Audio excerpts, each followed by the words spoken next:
আমার দুই নাতি স্কুলে পড়ে, বড় নাতির ছুটি হয়েছে নিচে, ছোট নাতি ক্লাস 4-এ পড়ে।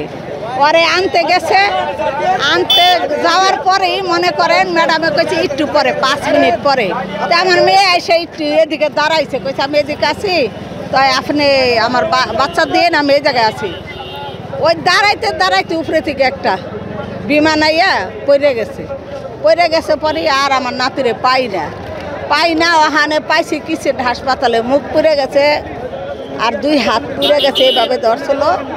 ওখানে যাইয়া কিসিমকে থেকে বাসায় নিয়ে আইছি, অবস্থা খারাপই, তাও নিয়ে আইছি আইনা। ওর স্কুলের ব্যাগটা বড় জায়গায় রয়ে গেছে। হ্যাঁ, আমাকে কান দিয়ে আসলো, শুনছি যে পাওয়া গেছে, হালাই গেছি ওই জায়গায় নিচে। হ্যাঁ হ্যাঁ, আগেই বাইরে এসে মানে আধা ঘন্টা এদিকে দিক হয়, ওর মা একটু আগে আইয়া ওর আগে নিছে, বড়টার আগে ছুটে, ছোটটার পরে ছুটি হয়।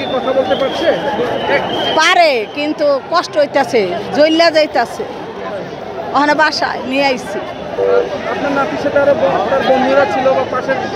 হেডি কইতে পারে না, ও ছোট মানুষটা 11 বছর বয়স, মানে এই ভয় আতঙ্কতে কিছু কইতে পারে না, বুঝছেন।